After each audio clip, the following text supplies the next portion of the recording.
الناس اللي بتعاني من كسل في الغدة الدرقية، ناس كتير قوي بقابلهم بيبقوا حاطين السبب ده قدام عينيهم وشايفينه ده السبب الاساسي لزيادة الوزن، وده حقيقي سبب في زيادة الوزن، ولكن بيبقوا شايفين معاه ان انا استحالة انزل في الوزن واوصل لوزن طبيعي طالما انا عندي كسل في الغدة الدرقية. مشاكل الغدة الدرقية ليها اكتر من سبب وليها اكتر من طريقة علاج، منهم طرق علاج طبيعية. يعني انا في اوقات معينة بيبقى نسبة الكسل بتاع الغدة الدرقية ليها اسبابها، ولو عالجتها بشكل طبيعي برجع لحياتي بشكل طبيعي وبحسن من افرازات الهرمونات بتاعه الغده الدرقيه والامور بتبقى كويسه جدا. وحالات معينه بتحتاج تدخل دوائي وبرده دي ليها علاج.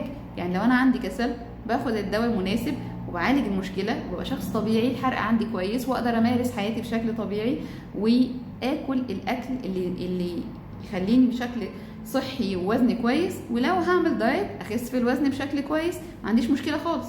لكن بلاقي ناس كتير قوي حاطين شماعه المشاكل الغده الدرقيه عامل اساسي، انا مهما حاولت دايت مش هخس. لا، هتخس عادي جدا.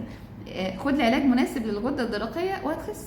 خد العلاج المناسب سواء دواء او اكل طبيعي، محفزات، اكل فيه ايودين، اكل فيه العناصر الاساسيه المحفزه للغده الدرقيه وهتخس. فيا جماعه الناس اللي عندها مشاكل في الغده الدرقيه ينفع نعالج المشاكل دي وينفع نخس وينفع يبقى وزننا كويس جدا وحياتنا طبيعيه جدا. صدقوني جربوا مش هتخسروا حاجه. دمتم بصحه وعافيه، اشوفكم فيديو جديد، مع السلامه.